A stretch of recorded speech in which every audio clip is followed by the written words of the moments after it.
കൈത്തറിക്കലയുടെ വേറിട്ട വർണ്ണങ്ങൾ. ചിത്രീകരണം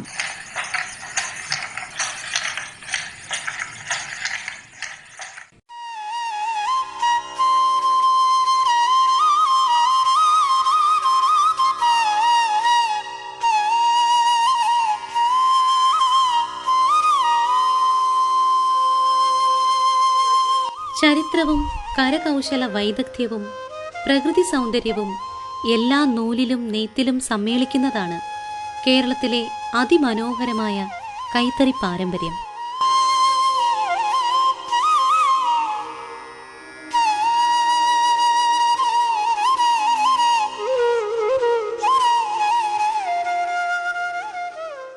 ബാലരാമപുരത്തെ ശാന്തമായ ഗ്രാമത്തിൽ കൈകൊണ്ട് നെയ്ത സാരിയുടെയും തുണിത്തരങ്ങളുടെയും അസാധാരണമായ ശ്രേണി നമ്മൾക്ക് കാണാനാകും.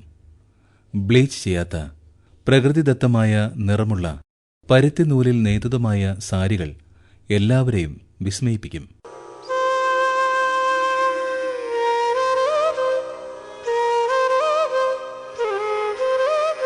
ബാലരാമപുരത്തിന്റെ കൈത്തറി നെയ്ത്ത് ചരിത്രം തിരുവിതാംകൂർ രാജകുടുംബവുമായി ബന്ധപ്പെട്ട 200 വർഷത്തോളം പഴക്കമുള്ളതാണ്. 1798 മുതൽ 1810 വരെ ഭരിച്ചിരുന്ന ബാലരാമവർമ്മ മഹാരാജാവ് തമിഴ്നാട്ടിലെ വള്ളിയൂരിൽ നിന്ന് നെയ്ത്തുകാരുടെ കുടുംബങ്ങളെ കൊണ്ടുവന്ന് രാജകുടുംബത്തിന് മികച്ച വസ്ത്രങ്ങൾ ഉണ്ടാക്കി. ബാലരാമപുരത്തെ പരമ്പരാഗത കൈത്തറി ഉൽപ്പന്നങ്ങൾ അവയുടെ ലാളിത്യത്തിനും പ്രകൃതിദത്ത വസ്തുക്കളുടെ ഉപയോഗത്തിനും അതിമനോഹരമായ ഡിസൈനുകൾക്കും പേരുകേട്ടതാണ്.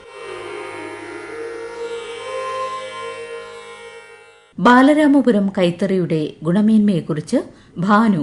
പണ്ട് രാജാവിന്റെ കാലത്ത് കൊട്ടാരത്തിലേക്ക് മുണ്ട്, പുടവ, സാരി ഒക്കെ നെയ്തു കൊടുക്കാൻ വേണ്ടി തിരുനെൽവേലി അടുത്തുള്ള വള്ളിയൂർ എന്ന സ്ഥലത്ത് നിന്ന് ശാലിയ ഗോത്രത്തിൽപ്പെട്ട നെയ്ത്ത് തൊഴിലാളികളെ വിളിച്ചു കൊണ്ടുവരികയും ബാലരാമപുരത്ത് അവർക്ക് താമസിക്കാനുള്ള സ്ഥലം കൊടുക്കുകയും ചെയ്തു. അങ്ങനെയാണ് ഇവിടെ നെയ്ത്തിന്റെ പാരമ്പര്യം തുടക്കം കുറിച്ചത്. ഇപ്പോഴും നെയ്ത്തും അത് സംബന്ധപ്പെട്ട ഒരുപാട് കൈത്തൊഴിലും ഒക്കെ ഇവിടെ തുടർന്ന് നടന്നുകൊണ്ടിരിക്കുകയാണ്. ബാലരാമപുരം എന്ന് പറയുന്ന ഈ ശാലിഗോത്ര തെരുവിനകത്ത് അത് ഇവിടെ വന്ന് കാണുമ്പോൾ നിങ്ങൾക്ക് അറിയാൻ പറ്റും. അതിൻ്റേതായിട്ടുള്ള ഗുണമേന്മ ഏറെയാണ്. ആ സാധനത്തിനും അതിൻ്റെ കസവിനും ആ തുണിക്കും എല്ലാം ഗുണമേന്മ ഏറെയാണ്. നേരിടുന്ന പ്രതിസന്ധി എന്ന് വെച്ചാൽ ഇപ്പോൾ പവർലൂം സാധനങ്ങൾ, അതായത് പവർലൂം, സാരി, മുണ്ട് ഇതൊക്കെ മാർക്കറ്റിൽ ഒരുപാട് അവൈലബിൾ ആണ്. അത്രയും വില കുറച്ച് സാധനങ്ങൾ മാർക്കറ്റിൽ കിട്ടുമ്പോൾ നമുക്ക് ഹാൻഡ്ലൂം സാധനങ്ങൾ അത്രയും ചീപ്പ് റേറ്റിൽ നമുക്ക് കൊടുക്കാൻ സാധിക്കില്ല. അത് നെയ്ത് എടുക്കാൻ ഒരുപാട് പ്രോസസ്സിങ്ങും അതിൻ്റെ ഓരോ സ്റ്റെപ്പ് ബൈ സ്റ്റെപ്പ് പ്രോസസ്സിങ് എല്ലാം അതിൻ്റേതായിട്ടുള്ള ടൈമും എല്ലാം നമുക്ക് ഏറെയാണ്. അപ്പോൾ അതിൻ്റേതായിട്ടുള്ള ചീപ്പ് റേറ്റിൽ നമുക്ക് ഹാൻഡ്ലൂം സാധനങ്ങൾ കൊടുക്കാൻ പറ്റില്ല. അങ്ങനെ വരുമ്പോൾ അതിൻ്റെ മാർക്കറ്റിംഗ് കുറച്ച് വില കുറഞ്ഞ രീതിക്ക് നമുക്ക് ഹാൻഡ്ലൂം സാധനങ്ങൾ സാരി ആയാലും മുണ്ടായാലും നമുക്ക് പവർലൂം പോലെ വില കുറച്ച് കൊടുക്കാൻ പറ്റില്ല. ഇതൊക്കെയാണ് നമുക്ക് നേരിടുന്ന പ്രതിസന്ധികൾ.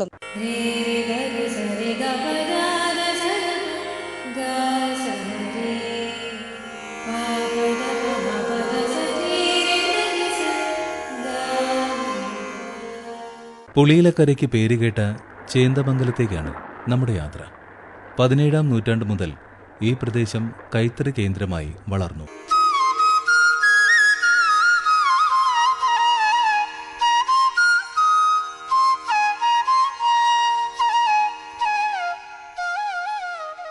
ചാലിയൻ രാജവംശത്തിലെ ഒരു വ്യാപാരി പാലിയം കൊട്ടാരത്തിന് ഏറ്റവും മികച്ച തുണിത്തരങ്ങൾ സമ്മാനിച്ചതോടെയാണ് ഔദ്യോഗിക ചരിത്രം ആരംഭിച്ചത്. ഒടുവിൽ വ്യവസായത്തിൽ 100 കണക്കിന് ആളുകൾക്ക് തൊഴിൽ നൽകുന്ന ഒരു ബ്രാൻഡായി ഇത് വളർന്നു.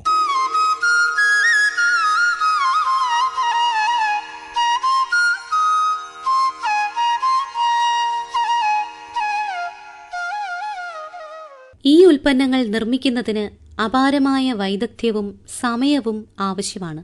പ്രോസസ് ചെയ്യാത്ത കോട്ടൺ അല്ലെങ്കിൽ സിൽക്ക് നാരുകളിൽ നിന്ന് നൂൽ നൂൽക്കുന്നത് മുതൽ നൂൽ പിന്നീട് പരമ്പരാഗത തറികൾ ഉപയോഗിച്ച് തുണികൾ നെയ്തെടുത്ത് സൂക്ഷ്മമായി ക്രമീകരിച്ച് ചേന്ദമംഗലം പ്രശസ്തമായ ഈ തുണിത്തരങ്ങൾ ഉണ്ടാക്കുന്നു.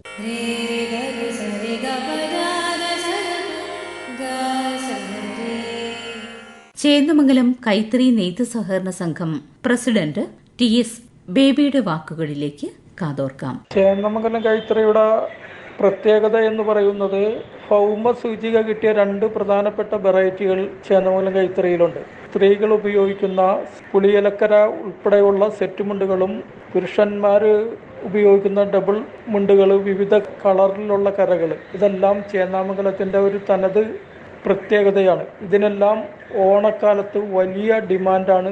ജില്ലയിലും കേരളത്തിലും മറ്റ് ഇതര സംസ്ഥാനങ്ങളിലും ഈ വെറൈറ്റി ഒട്ടനവധി ആളുകൾ ആവശ്യപ്പെട്ടു വരുന്ന 2 പ്രധാനപ്പെട്ട വെറൈറ്റിയാണ്.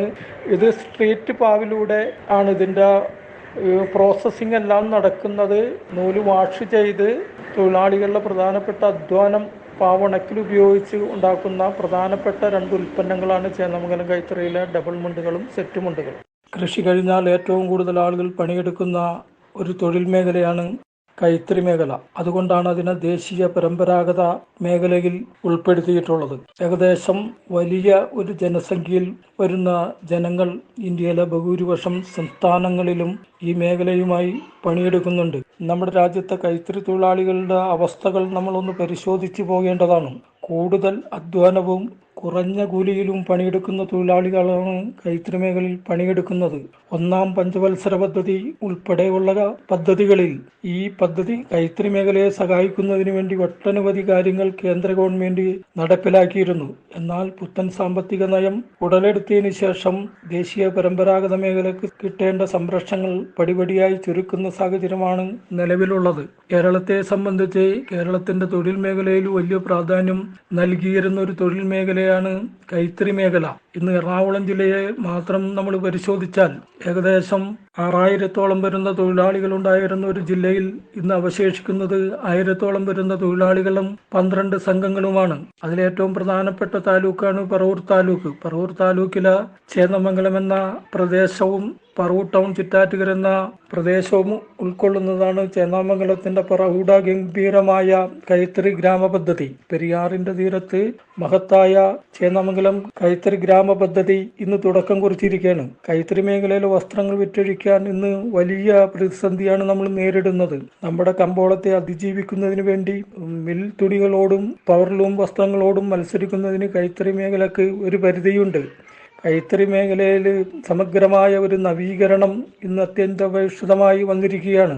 കേന്ദ്ര സംസ്ഥാന ഗവൺമെന്റുകൾ ഈ നവീകരണത്തിനാവശ്യമായ ഫണ്ടുകൾ കൈത്തറി സംഘങ്ങൾക്ക് നൽകേണ്ടത് ഇന്നൊരു പ്രധാനപ്പെട്ട കടമയായി നിർവഹിക്കണം. ഇന്ന് ആധുനിക വസ്ത്രസങ്കല്പത്തിൽ പുതിയ തലമുറയെ ആകർഷിക്കുന്നതിന് വേണ്ടി കൈത്തറി മേഖലയിൽ അത്തരം വസ്ത്രങ്ങൾ ഉൽപ്പാദിപ്പിക്കുന്നതിന് വേണ്ടിയുള്ള തുടക്കം കുറിക്കുന്ന പദ്ധതികളായി ചേന്ദമംഗലം കൈത്തറി ഗ്രാമ പദ്ധതിയെ മാറ്റാൻ കഴിയും. പ്രത്യേകിച്ച് പുതിയ തലമുറയെ ഈ തൊഴിലിലേക്ക് വരാവുന്ന രീതിയിലുള്ള നവീകരണ പദ്ധതികളും എല്ലാം ഇന്ന് മാറ്റിത്തീർക്കേണ്ടത് അത്യാവശ്യമായി വന്നിരിക്കുകയാണ്. കൈത്തറി സംഘങ്ങൾക്ക് അതിനുള്ള ഫണ്ട് ഉപയോഗിച്ച് തറി നവീകരണങ്ങളൊന്നും നടത്താൻ കഴിയാത്തൊരു സാഹചര്യം നിലവിലുണ്ട്. സാമൂഹ്യ പരിരക്ഷ കൂടുതൽ കിട്ടേണ്ട ഒരു തൊഴിലാളി ജനതയാണ് കൈത്തറി മേഖലയിൽ പണിയെടുക്കുന്നത്. അസംഘടിത മേഖല എന്ന നിലയിൽ സാമൂഹ്യ പരിരക്ഷകളുടെ എല്ലാ ഗുണഫലങ്ങളും ഈ മേഖലയിലെ തൊഴിലാളികൾക്ക് ലഭിക്കാൻ കഴിയുന്ന രീതിയിൽ കേന്ദ്ര സംസ്ഥാന ഗവൺമെന്റുകൾ അവരുടെ പ്രത്യേക പാക്കേജായി തന്നെ ഈ മേഖലയെ സംരക്ഷിക്കേണ്ടതാണ്. അതിനുള്ള പ്രവർത്തനങ്ങൾ സംസ്ഥാന ഗവൺമെന്റും കേന്ദ്ര ഗവൺമെന്റും സംയുക്തമായി നടപ്പിലാക്കി ഈ വ്യവസായത്തെ ലോകോത്തരമായി മാറ്റുന്നതിനുള്ള ഒരു പ്രവർത്തനങ്ങൾ ആവിഷ്കരിക്കേണ്ടതാണ്.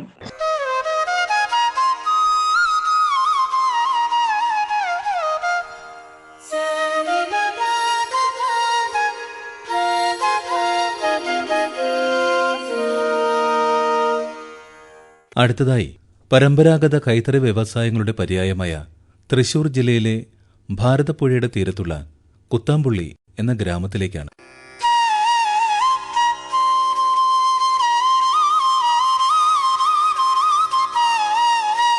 ഈ നെയ്ത്തുകാരുടെ ചരിത്രം 18-ാം നൂറ്റാണ്ടിലാണ് ആരംഭിക്കുന്നത്. കൊച്ചിയിലെ മുൻ ഭരണാധികാരികൾ കർണാടകയിൽ നിന്ന് കൊണ്ടുവന്ന ഒരു കൂട്ടം ദേവാംഗങ്ങൾ അവർ ഒടുവിൽ കേരളത്തിൽ സ്ഥിരതാമസമാക്കുകയും അവരുടെ കരകൗശല വിദ്യ അഭിവൃദ്ധിപ്പെടുകയും ചെയ്തു.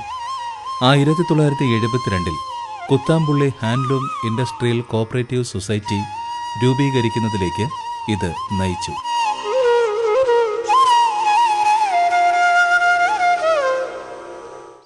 കുത്താമ്പുളിയിൽ കൈത്തറി അഭിമാനത്തിന്റെ ഉറവിടമാണ്.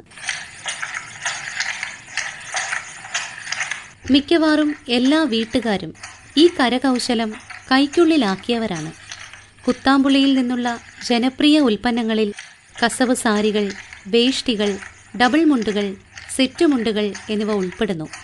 ഇവ ഈട് നിൽക്കുന്നതിനും കരകൗശലത്തിനും മനോഹരമായ ഡിസൈനുകൾക്കും പേരുകേട്ടതാണ്.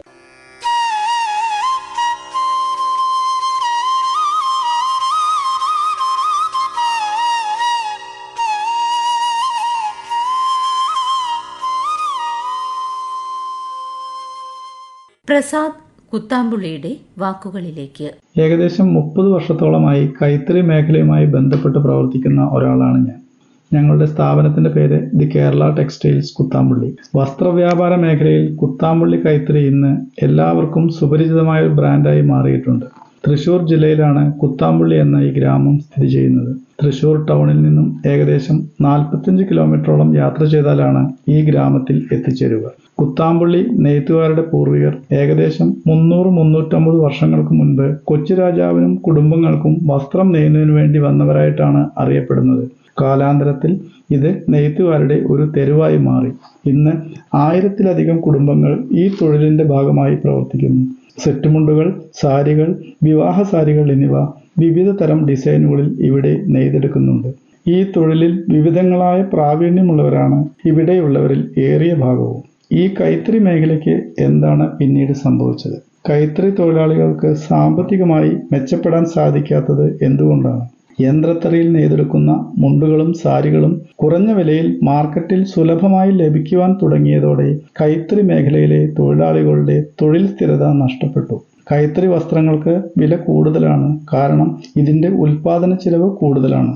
കൈത്തറി തൊഴിലാളികളുടെ പിന്നോക്കാവസ്ഥയ്ക്ക് മാറ്റം വരണമെങ്കിൽ കുറഞ്ഞ പക്ഷം ഓണം, വിഷു, ക്രിസ്മസ്, റംസാൻ, ഉത്സവങ്ങൾ, വിവാഹം എന്നിങ്ങനെയുള്ള വിശേഷ ദിവസങ്ങളിലെങ്കിലും കൈത്തറി വസ്ത്രങ്ങൾ വാങ്ങുവാനും അവ ഉപയോഗിക്കുവാനും സാധിക്കാവുന്ന മാക്സിമം ആളുകൾ തയ്യാറായാൽ ഓർക്കുക, നിങ്ങൾ സഹായിക്കുന്നത് കൈത്തറി മേഖലയിൽ ജോലി ചെയ്യുന്ന സാധാരണക്കാരായ ഒരുപറ്റം തൊഴിലാളികളെയാണ്, അവരുടെ നിലനിൽപ്പിനെയാണ്.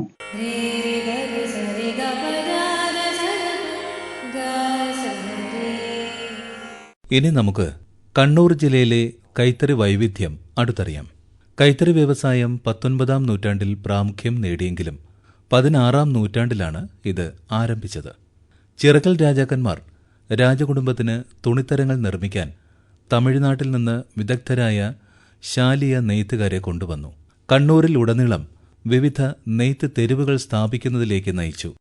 അഴീക്കോട് അത്തരത്തിലുള്ള ഒരു ഗ്രാമമാണ്. അവിടെ നെയ്ത്ത് ഉപജീവന മാർഗമാക്കിയ നിരവധി കുടുംബങ്ങളുണ്ട്.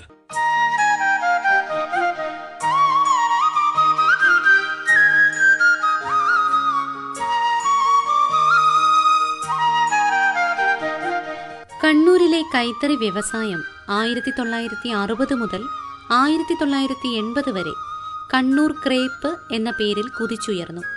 ഇന്ന് ചുരുക്കം ചില കുടുംബങ്ങൾ മാത്രമാണ് കൈത്തറി നെയ്ത്ത് തുടരുന്നത്. മിക്കവരും ഹാൻഡെക്സുമായി ചേർന്ന് പ്രവർത്തിക്കുന്നു. സ്കൂൾ യൂണിഫോമിനുള്ള തുണിത്തരങ്ങൾ നൽകുന്നു. ടവലുകൾ, ധോത്തികൾ, പാനി മുണ്ടുകൾ എന്നിവയാണ് മറ്റു പ്രധാന ഉൽപ്പന്നങ്ങൾ.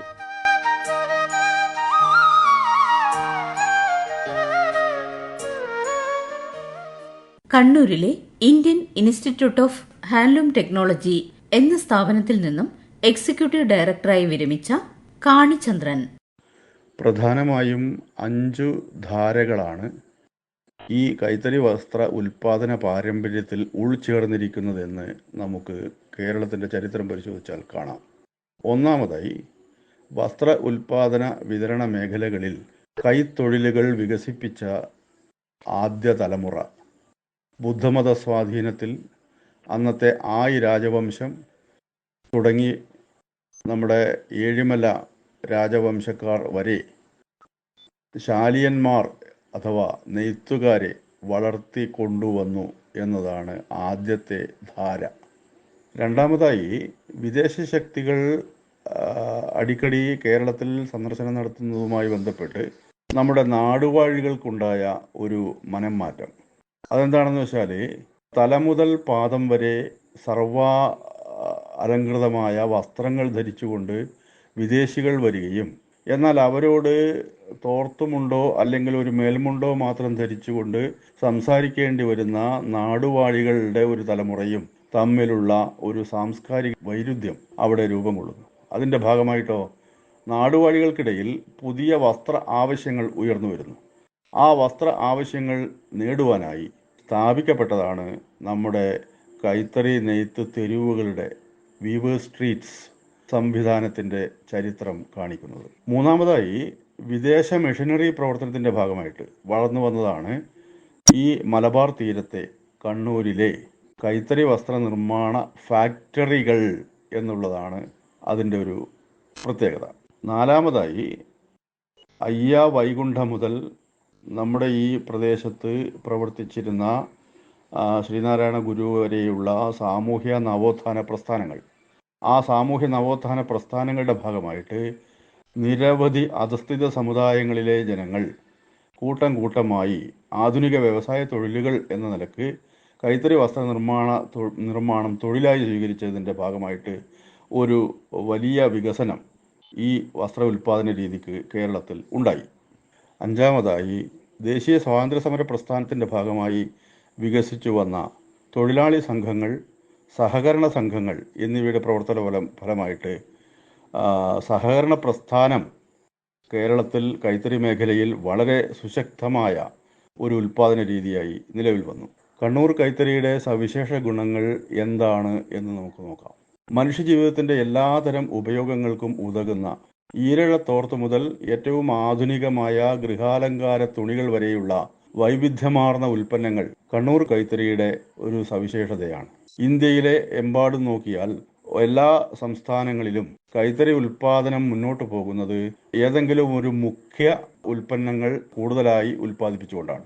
എന്നാൽ കേരളത്തിലെ കണ്ണൂരിലെ കൈത്തറി ഉൽപ്പന്നങ്ങൾ എന്ന് പറയുന്നത് മനുഷ്യജീവിതത്തിൻ്റെ എല്ലാ രംഗങ്ങളിലും ഉപയോഗിക്കാവുന്ന ഉപയോഗയോഗ്യതയുള്ള തുണിത്തരങ്ങൾ, ഉൽപ്പന്നങ്ങൾ, വൈവിധ്യമാർന്ന ഉൽപ്പന്നങ്ങൾ ഉണ്ടാക്കുന്നു എന്നതാണത്. ഏത് രാജ്യത്തുമുള്ള ഏത് നിലവാരത്തിലുമുള്ള വസ്ത്ര ഗുണനിലവാര പട്ടിക പരിപാലിക്കുന്ന ക്വാളിറ്റി സ്റ്റാൻഡേർഡ്സ് തുണിത്തരങ്ങളാണ് കണ്ണൂർ കൈത്തറി ഉൽപ്പന്നങ്ങൾ. അതുകൊണ്ട് തന്നെ പാരമ്പര്യ തനിമ, മറ്റ് സവിശേഷ ഗുണങ്ങൾ പ്രദാനം ചെയ്യുന്ന കണ്ണൂർ കൈത്തറി ഉൽപ്പന്നങ്ങൾക്ക് അന്താരാഷ്ട്ര തലത്തിൽ അംഗീകരിക്കപ്പെട്ട ഭൗമ സൂചികാ പദവി നേടിയിട്ടുമുണ്ട്. 100% പ്രകൃതിദത്ത നാരുകൾ ഉപയോഗിക്കുന്ന ഈ കണ്ണൂർ കൈത്തറി ഉൽപ്പന്നങ്ങൾ പരിസ്ഥിതി അനുകൂല ഉൽപ്പന്നങ്ങളാണ് എന്നതാണ് ഏറ്റവും മുഖ്യ സവിശേഷത. അതുപോലെ ഉൽപാദനത്തിന് ഉപയോഗിക്കുന്ന സാങ്കേതിക വിദ്യയെ സംബന്ധിച്ച് പറഞ്ഞാലോ, ഏറ്റവും ഉയർന്ന ഗുണനിലവാരം നൽകുന്ന വാറ്റ് ഡൈസ് ഉപയോഗിച്ച് കസ്റ്റമർ ആവശ്യപ്പെടുന്ന നിറം ഈ നൂലിന് നൽകാൻ പറ്റുന്ന വിധത്തിൽ ഷെയ്ഡ് മാച്ചിങ് ടെക്നിക്കിലൂടെ അങ്ങനെ നിറങ്ങൾ ചേർക്കുന്ന ഒരേ ഒരു കൈത്തറി ഉൽപാദന കേന്ദ്രമാണ് ഇന്ത്യയിൽ കണ്ണൂർ എന്നുള്ളത് ഒരു പ്രധാനപ്പെട്ട സവിശേഷതയാണ്. മറ്റൊരു പ്രധാനപ്പെട്ട സവിശേഷത നമ്മൾ ഉപയോഗിക്കുന്ന ഈ തറി ലൂം എന്ന മെക്കാനിസമാണ്. കണ്ണൂർ ഫ്രെയിം ലൂം അഥവാ മലബാർ ഫ്രെയിം ലൂം എന്നറിയപ്പെടുന്ന ഇവിടുത്തെ തറികൾ എന്ന് പറയുന്നത് വൈവിധ്യങ്ങൾ ഉൽപ്പാദിപ്പിക്കാൻ പറ്റുന്ന ഒരു വളരെ സവിശേഷമായ ഒരു തറിയാണ്. നമുക്ക് വളരെ നേർമയുള്ള നൂല് ഉപയോഗിച്ച് ധോത്തിയും നമുക്കിതിൽ നെയ്തെടുക്കാം. എന്നാൽ വളരെ തടിച്ച നൂല് ഉപയോഗിച്ചിട്ടുള്ള നമ്മുടെ ഹോം ഫർണിഷിങ്ങുകളും നമുക്കിതിൽ ഉപയോഗിക്കാൻ കഴിയും. അതുപോലെ നിരവധി സ്ട്രക്ചറൽ ഡിസൈനുകൾ ഉൾച്ചേർക്കാൻ പറ്റുന്ന വിധത്തിൽ മൾട്ടി ട്രെഡിൽ വീവിംഗ് സാധ്യമാവുന്ന, അതും മനുഷ്യസാധ്യമായ സ്പീഡിൽ സാധ്യമാവുന്ന ഒരു തറിയാണ് മലബാർ ഫ്രെയിം ലൂം എന്നുള്ളതും ഒരു സവിശേഷതയാണ്.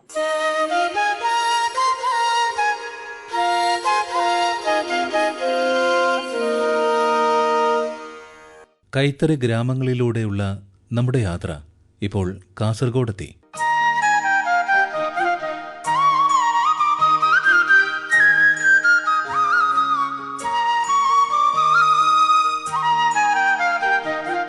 ഇവിടത്തെ കൈത്തറി നെയ്ത്ത് പാരമ്പര്യം 18-ാം നൂറ്റാണ്ട് മുതൽ ആരംഭിക്കുന്നു. ശാലിയകൾ എന്നറിയപ്പെടുന്ന നെയ്ത്ത് സമൂഹം കർണാടകയിലെ കിഴക്കൻ കരാവാലി മേഖലയിൽ നിന്ന് തമിഴ്നാട് വഴി കുടിയേറി.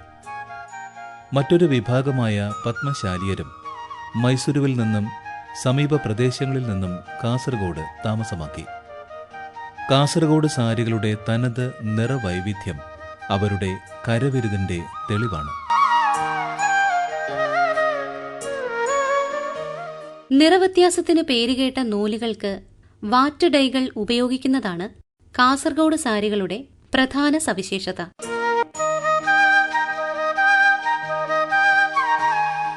കേരളത്തിന്റെ സമ്പന്നമായ കൈത്തറി പൈതൃകത്തിന്റെ യഥാർത്ഥ പ്രതിഫലനമായ ഈ സാരികൾ അവയുടെ ചടുലമായ നിറങ്ങൾക്കും സ്ഥായിയായ ഗുണനിലവാരത്തിനും പേരുകേട്ടതാണ്.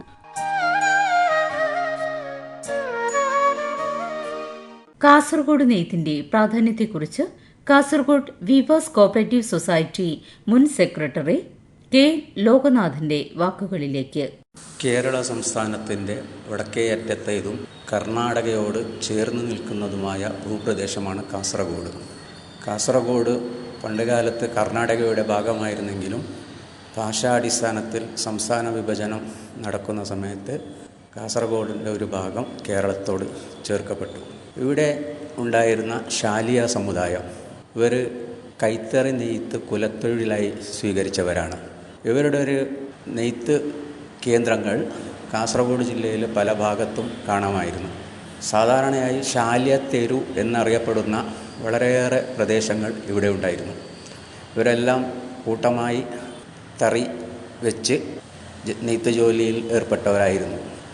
ഏതാണ്ട് 500ഓളം കുടുംബങ്ങൾ ഈ നെയ്ത്ത് തൊഴിൽ മാത്രം എടുത്ത് ജീവിതം നടത്തിപ്പോകുന്നവരായിരുന്നു. ഏകദേശം 500-ൽ പരം ആളുകൾ ഈ ജോലി ചെയ്യുന്നുണ്ടായിരുന്നെങ്കിലും ഇവർക്കെല്ലാം സ്വന്തമായി തറി വാങ്ങാനോ നൂല് വാങ്ങാനോ അതിനു വേണ്ട മറ്റ് കാര്യങ്ങൾ ചെയ്യാനോ സാമ്പത്തിക ശേഷി ഇല്ലാത്തത് കൊണ്ട് തന്നെ ചില മുതലാളിമാരുടെ കൈക്കീഴിൽ, അതായത് മാസ്റ്റർ വീവർ എന്ന് പറയും, അവരുടെ കൈക്കീഴിൽ ഇവർ തുച്ഛമായ കൂലിക്ക് വേണ്ടി മാത്രം ജോലി ചെയ്തു പോയിരുന്ന കാലമുണ്ടായിരുന്നു. ഇവരുടെ ഈ ജീവിതത്തിൻ്റെ ദുരവസ്ഥ മനസ്സിലാക്കി കുറച്ച് വിദ്യാസമ്പന്നരായ ആളുകൾ ചേർന്ന് കാസർഗോഡ് വീവേഴ്സ് കോപ്പറേറ്റീവ് സൊസൈറ്റി എന്ന ഒരു സഹകരണ സ്ഥാപനം രൂപീകരിച്ചു. സഹകരണ സ്ഥാപനമായതുകൊണ്ട് തന്നെ ഇവർക്ക് ചെയ്ത ജോലിക്ക് മാന്യമായ കൂലിയും മറ്റ് ആനുകൂല്യങ്ങളും ലഭിക്കാൻ തുടങ്ങി. ഇങ്ങനെ 1938 സ്ഥാപിതമായ കാസർഗോഡ് നെയ്ത്ത് സഹകരണ സംഘം അത് ഇത്രയും പേരുടെ ജീവിത അത്താണിയായിരുന്നു. ക്രമേണ ശാലിയ സമുദായത്തിലെ ആളുകൾ നെയ്ത്തിൽ നിന്നും പിന്മാറിയെങ്കിലും ഇപ്പോഴും മറ്റ് പല സമുദായത്തിൽപ്പെട്ട ആളുകളും ഈ ജോലി തുടരുന്നുണ്ട്. ഈ സംഘത്തിൻ്റെ ഉൽപ്പന്നമാണ് കാസർഗോഡ് സാരി. കാസർഗോഡ് സാരി നമ്മുടെ നാട്ടിലും വിദേശത്തും വളരെയേറെ പ്രശസ്തമായതാണ്. ഇതിൻ്റെ ഗുണമേന്മയും മറ്റും എല്ലാവരും വിശ്വസിക്കുന്ന രീതിക്ക് ഉള്ളതുകൊണ്ട് തന്നെ ഇത് വളരെയേറെ പ്രിയപ്പെട്ട ഒരു ഉൽപ്പന്നമാണ്. ഈ സാരിയുടെ ഗുണമേന്മ അത് ഒരു ഭൂപ്രദേശത്തിൻ്റെ പേരിൽ അറിയപ്പെടുന്ന ഉൽപ്പന്നമായതുകൊണ്ടും ഇതിൻ്റെ ഗുണമേന്മയും പരിഗണിച്ച് 2010 കാസർഗോഡ് സാരിക്ക് ഭൗമസൂചക അംഗീകാരം ലഭിച്ചു.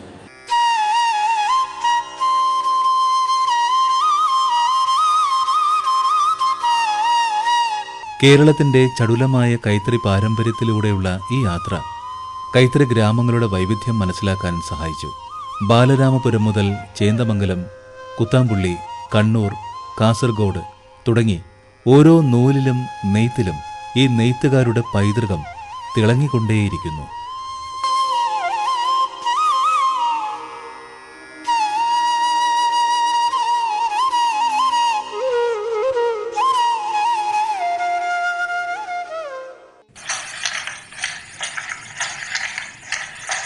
കൈത്തറിക്കലയുടെ വേറിട്ട വർണ്ണങ്ങൾ. ചിത്രീകരണം സമാപിക്കുന്നു. ആഖ്യാനം NJ ജോഷിലാൽ, അനുജ ഭാസ്കർ. നിർവഹണം സെവിൽ ജിഹാൻ. നിർവഹണ സഹായം സുനിത ആനന്ദ്.